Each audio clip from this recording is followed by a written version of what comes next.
And it is really a pleasure to be in Austin. It's always a pleasure to find an excuse, a reason, a way for me to get back to the 40 acres. Most of the places I go are not this pleasant.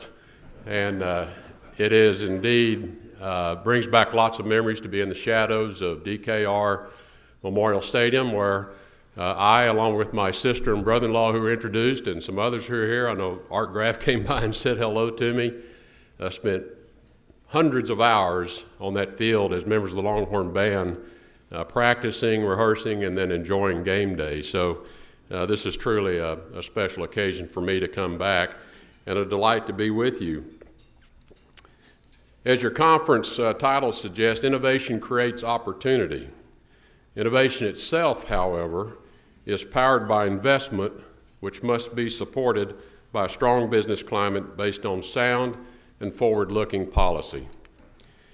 In the energy industry, this connection between innovation, investment, and policy has never been more apparent. In the midst of what your conference calls a challenging economy, technological breakthroughs that result from decades of risked investment have led to an era of abundance in energy in North America, a dramatic change. This has in turn supported millions of jobs, generated billions of dollars of economic value, and given us reason to celebrate. But we are in a race between our development of resources and humanity's rising need for energy. Today, some 1.3 billion people still lack access to electricity, and more than 2.5 billion people lack access to modern cooking fuels and must rely on fuels like compost, wood, and other types of fuel, charcoal, creating indoor pollution that scars their lungs for life. In these households, when the sun sets, reading and learning gives way to darkness. Whenever we discuss energy policy, we must remember this humanitarian imperative behind the quest for new sources of energy. And if we do not plan for the future, we threaten our ability to supply the energy needed to advance prosperity across the world and bring the security that we all seek. To keep up with global changes and aid decision-making, each year ExxonMobil Corporation develops our own proprietary detailed assessment of the long-term energy supply and demand, looking out this year to the year 2040, so about 30 years. We begin with human population growth. And although it is slowing, we still project the addition of about 2 billion people for a total world population of nearly 9 billion people by the year 2040. And as a result, along with growing prosperity, global energy demand is projected to rise by 35% from levels today. That will be like adding the current energy demand of Russia, India, Africa, Latin America, and the Middle East combined. Fortunately, growing energy efficiency enabled by innovation and technology will allow those of us living in the developed part of the world to increase our economies by 80% over the next 30 years with a flat and even an eventually declining energy use. But energy demand in the developing nations will rise 65%, reflecting both growing prosperity and the fuel required for their expanding economies. With about 75% of the world's population residing in the Asia Pacific and Africa regions, there will be billions of people who will expect and they will earn the amenities of life that are often taken for granted by all of us here in the United States. Such a growing and more prosperous world will need vast energy resources. Wind power energy will grow 7-fold over the next 30 years, and yet, even at that ambitious pace, wind will account for only about 7% of global energy supply. Likewise, solar power generation is expected to increase more than 20 times over the next 30 years. But solar is expected to only account for about 2% of global energy supply. At the same time, we project that in the year 2040, oil and natural gas will meet about 60% of the world's energy demand, just as it does today.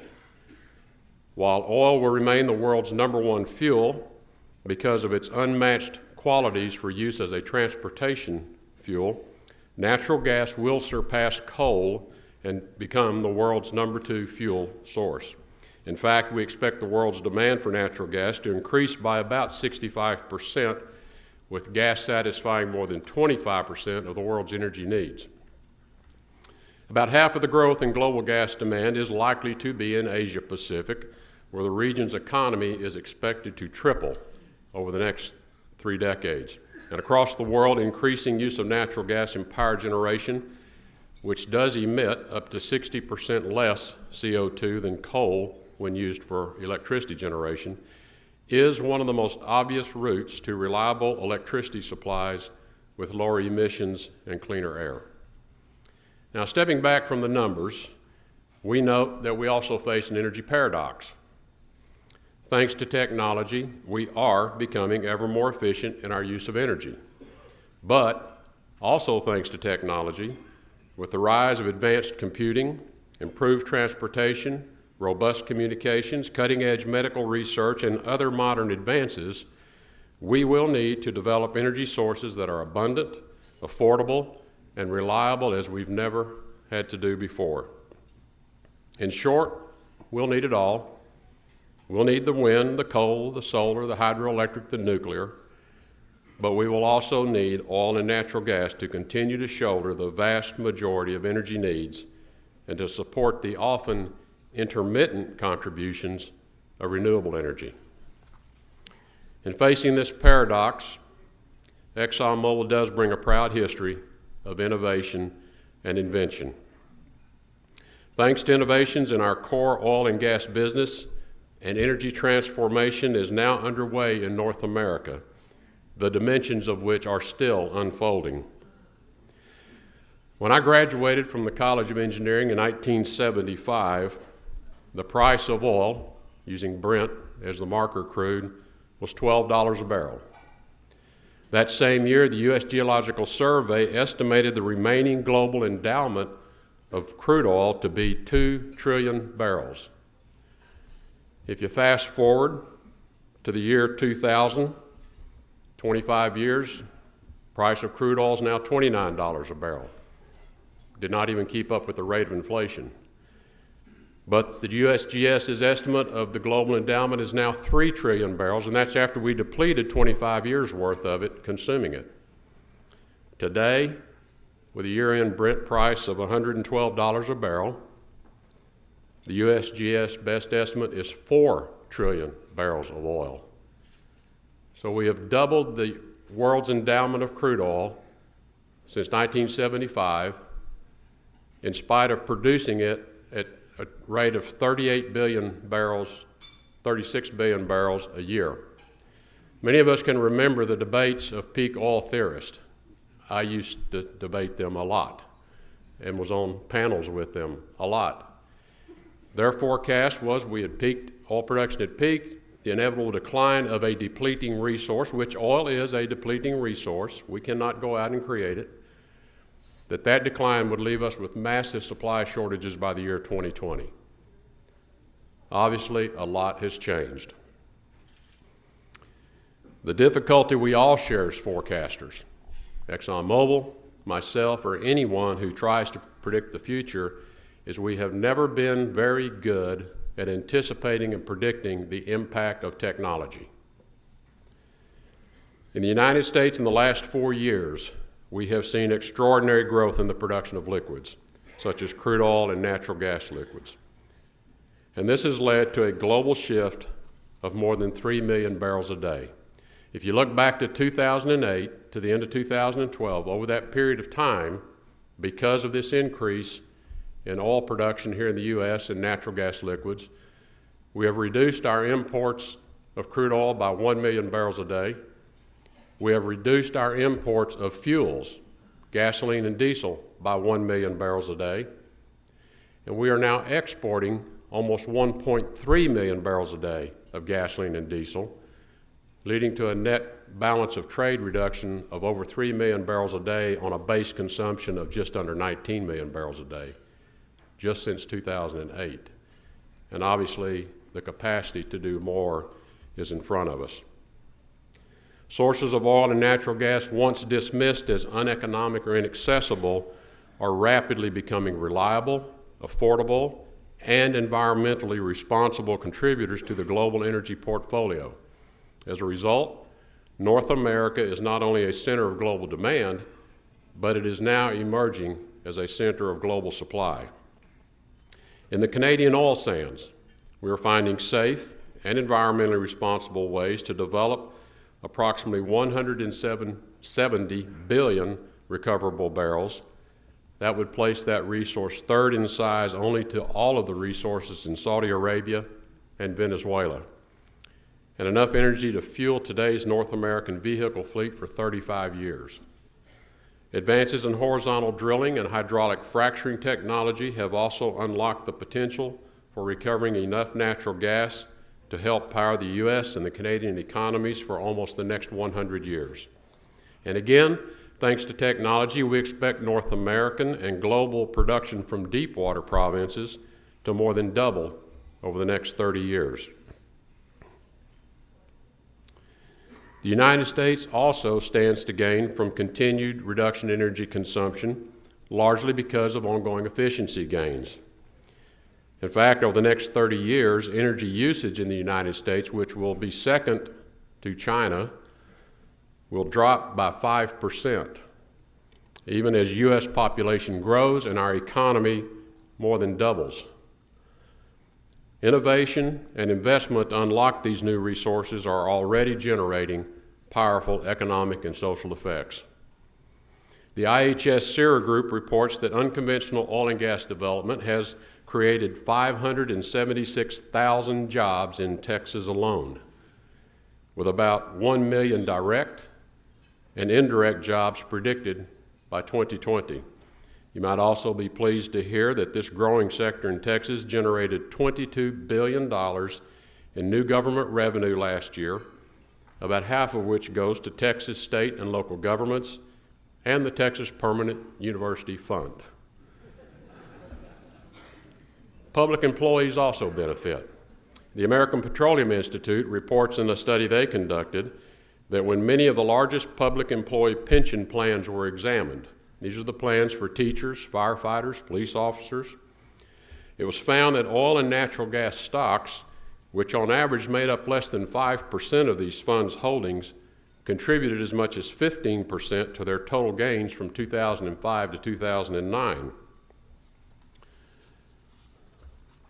API also reports that oil and natural gas company stocks boosted the overall performance of public and private university endowments, outperforming every other asset class examined.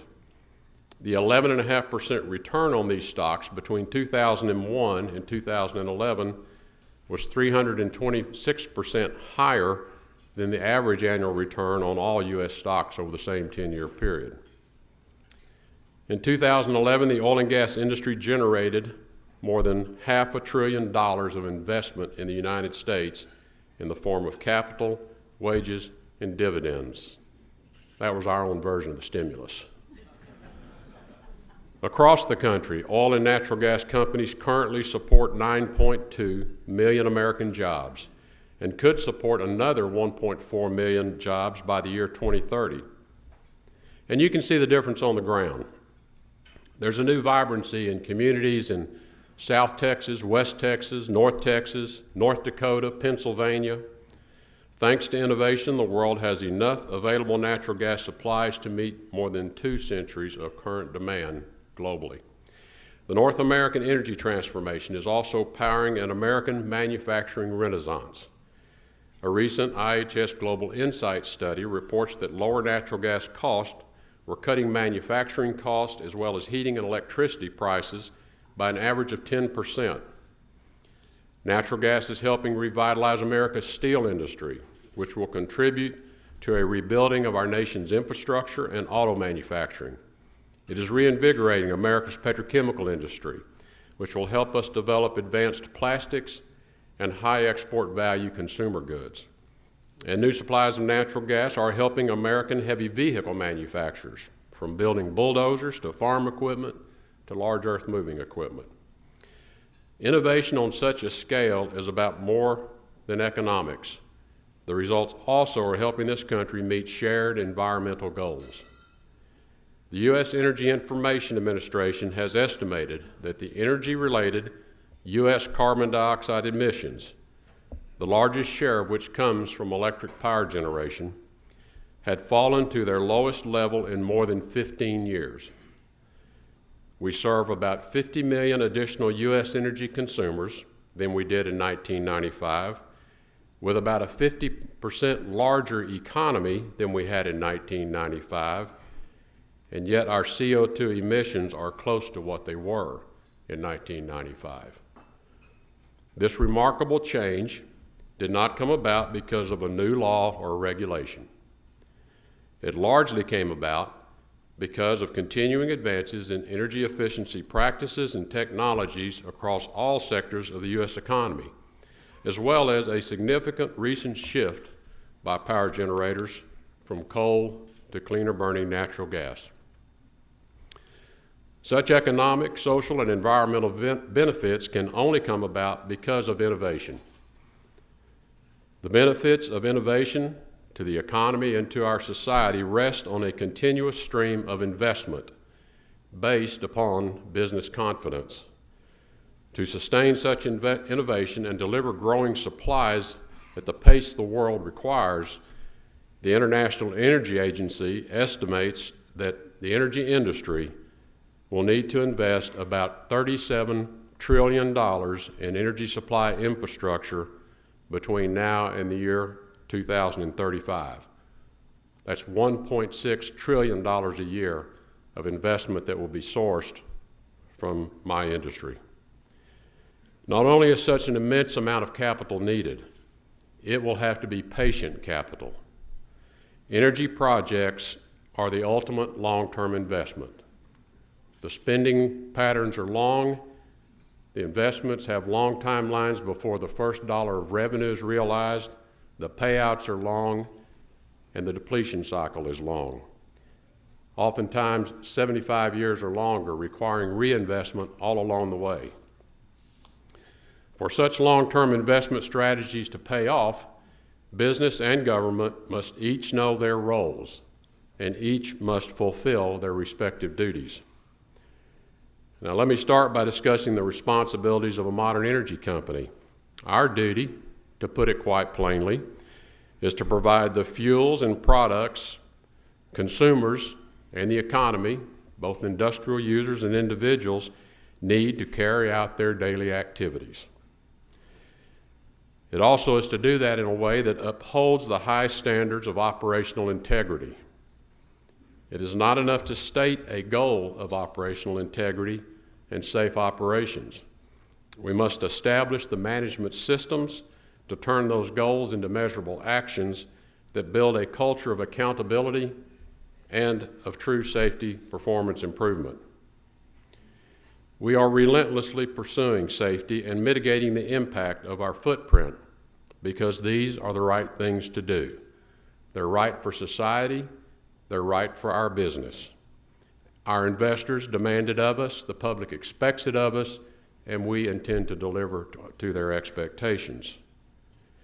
Innovation and progress are achieved by disciplined and sustained investment. And they can be enabled or they can be hindered by government action. Government is uniquely positioned to create the business and investment conditions through fiscal and regulatory policy, and is also uniquely positioned to hold industry accountable, as well as to promote free exchange of goods and services. Our industry recognizes that. Policymakers, however, must also recognize they bear the responsibility to weigh the full impact of their oversight on industry, investment, and innovation, and ultimately its cost to the economy. Regulation must be governed by sound science and economic assessments of cost and benefits. The regulatory process should provide a clear and efficient pathway to meet the public's expectations for safe and responsible development. Increasingly in this country, indeed more often than not, the regulatory process has been stifling progress and development.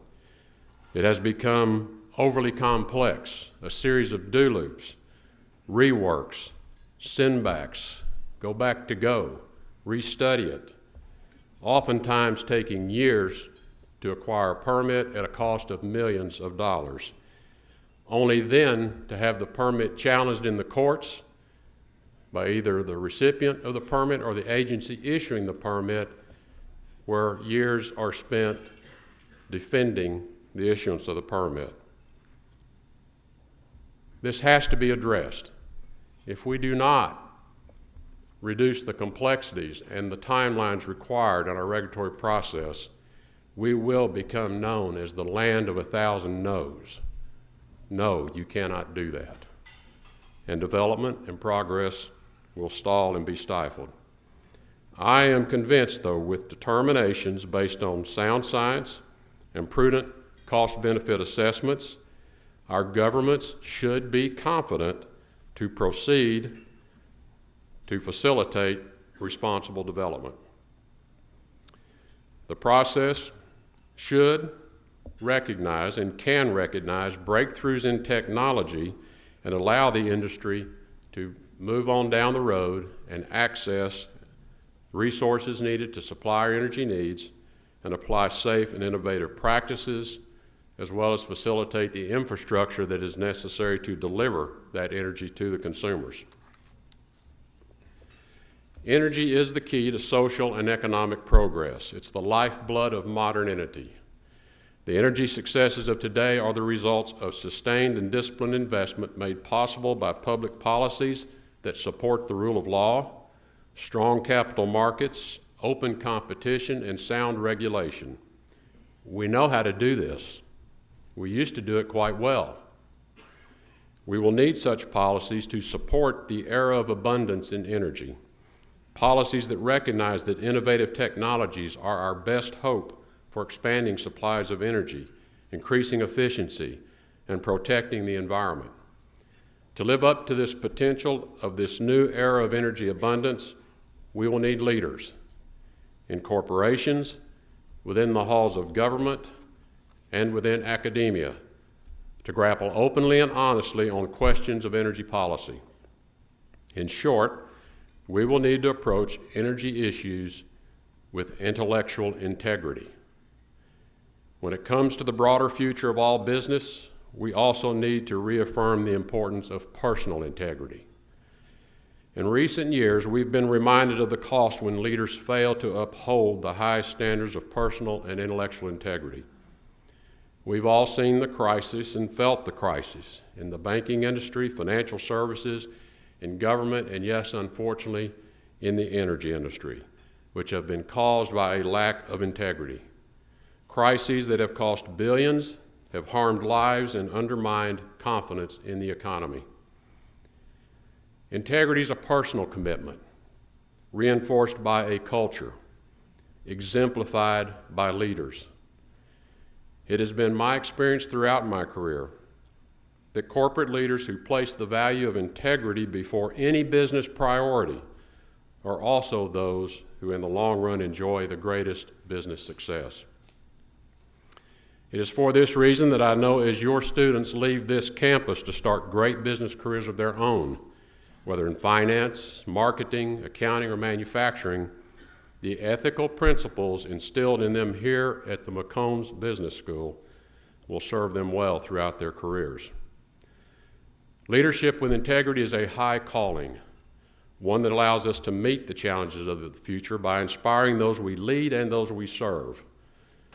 So let me end by saying that because of the excellent values of the institutions like the McCombs, I am optimistic about the next generation of business leaders and the extraordinary innovations that lie in front of us. Thank you for your kind attention.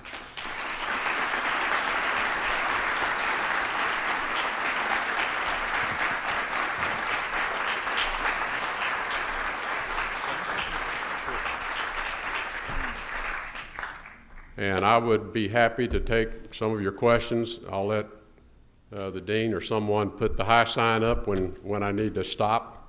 So I would welcome your questions at this time.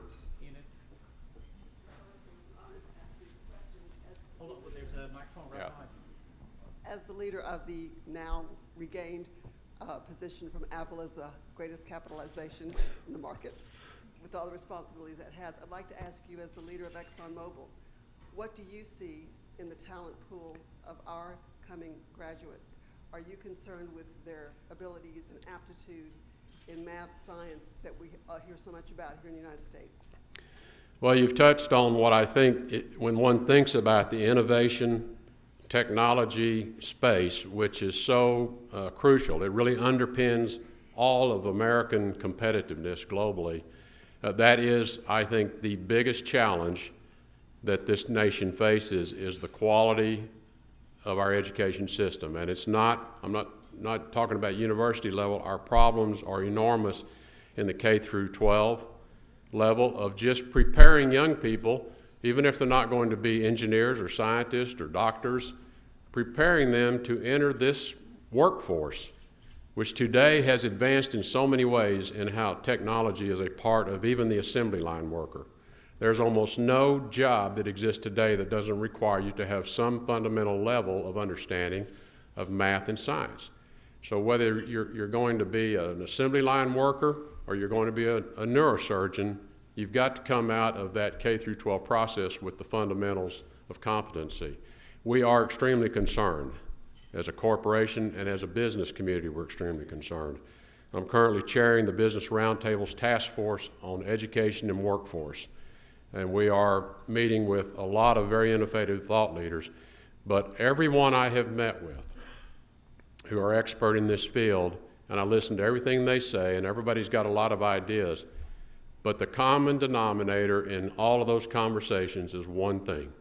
If you want to improve the quality of what we are getting from our system, you have to improve the quality of the teachers. And that is something that you have to start here. Now, we've supported a program that was founded here at the University of Texas called You Teach. It has been incorporated into the National Math and Science Institute programs that we make available around the country. This takes students who are majoring in mathematics, the earth sciences, and gives them a streamlined, expedited way in the curriculum to obtain a teaching certificate without having to take additional courses and spend time. So that when they enter the teaching force, they are competent as science teachers. They are competent as math teachers. And one of the interesting statistics out of the UTeach program we found is that 80% of teachers who went through UTeach are still teaching 5 years later, compared to a 50% attrition among the general teaching population. So it is those kinds of programs which can easily be taken to scale. Put those in every university. That's one way to get at the quality of teachers. We spend $600 billion a year on education in this country. There's a lot of talk about how we got to spend more money. We're spending the right amount of money, we're just not getting what we're paying for. And it's not to point the finger at anybody, but we have got to get inside of this problem and fix it. It's not going to be easy, but you can't start till you start. Adam. Adam. Hi, we've heard endless rhetoric around the benefits of energy independence, especially around the election cycle. We've also heard the benefits of kind of letting the free markets bear what they will and maybe using up someone else's resources from abroad and using ours at home to give to the next generation as a gift. So what's your perspective on all of that? Well, clearly we believe that allowing markets to price the cost of energy is the best mechanism to ensure you will have that supply necessary for decades to come. The global energy markets are connected, the pricing structures are connected. Certainly for crude oil, they are directly connected, and for natural gas, we are moving in ways that natural gas pricing is becoming more globally connected, though certainly not to the extent oil is.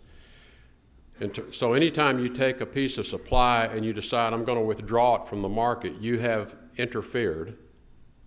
In effect, you've manipulated the market in order to achieve some objective. Now, it might be supply security in the future, but you're going to disrupt the price signal that's necessary to ensure the kind of innovation and technology risk investments that I was describing occur.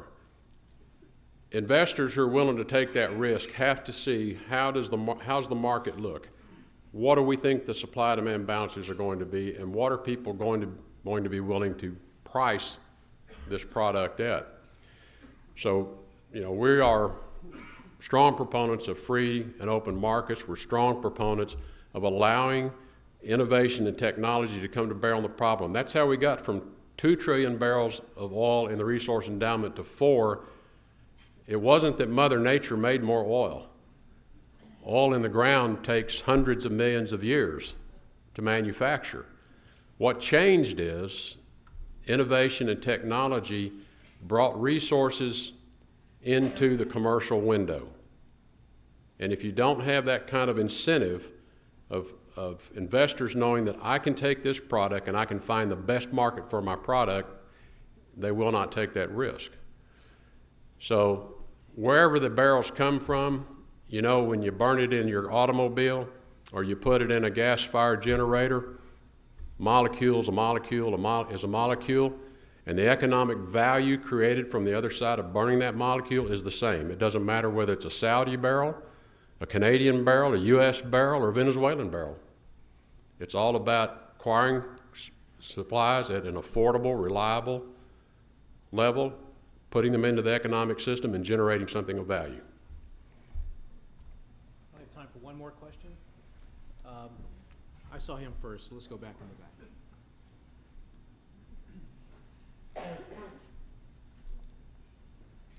Thank you.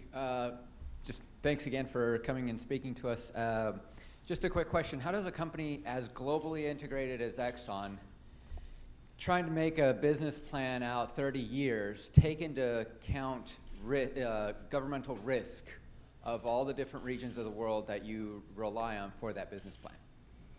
Well, obviously, we do a lot of homework on geopolitical risk, and we usually say government risk. People like to throw it in the basket of geopolitical risk, and I would say we have geopolitical risk right here at home in the United States. So people say, how in the world do you do business in Russia, or how in the world do you do business in Indonesia or Iraq?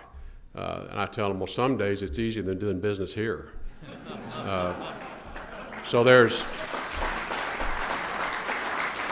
for different reasons.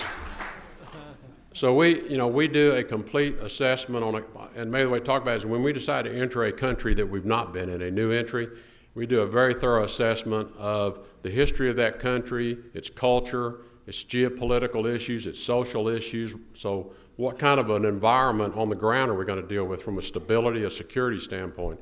Then we do a very in-depth study of the government. What type of government do they have, and what kind of history, if any, do they have on creating fiscal and regulatory environment, and what kind of influence may we be able to have on that? And then we look obviously at all the other, the geologic risk and cost in that. And what we find is in most of the countries where we are first entering, and this was the case when I first went to Russia, and I went there as the Soviet Union had broken up. They had Soviet laws on the book. They wanted to write new laws. They didn't have any. They wanted our help. So we helped them write their hydrocarbon law. In Iraq, it's much the same, and there's a lot of press about us in Iraq right now, and a lot of that is around because they have not written a hydrocarbon law. We oftentimes, by going in, we can help these countries develop the right fiscal framework. So we look at all those aspects, and in some cases, we decide, we're not going to be able to be successful here, and we'll leave that to someone else. But it's a very, very thorough and in-depth understanding going in, and every place I was transferred to work around the world, when I got transferred to Yemen or Russia, the first thing I did was try to find experts, and I said, give me 2 books that'll explain to me why people in this country are the way they are. Because ultimately, your success still comes down to personal relationships. Sitting down and developing the necessary trust at the right level that we're going to disagree from time to time, we're going to have problems, but we both ultimately want the same thing.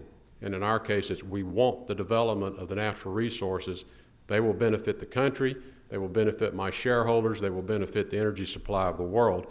As long as we can stay focused on that, and when we're having our difficulties, we trust one another enough to say, we'll figure out how to get through this crisis we're having right now. And that's largely, we've been very successful at that. It's roll up your sleeves, hard work is what it is. Listen, thank you for inviting me to be here today. It created a great opportunity for me to see my sister and brother-in-law and to come back to the campus, and I deeply appreciate your attention. Thank you.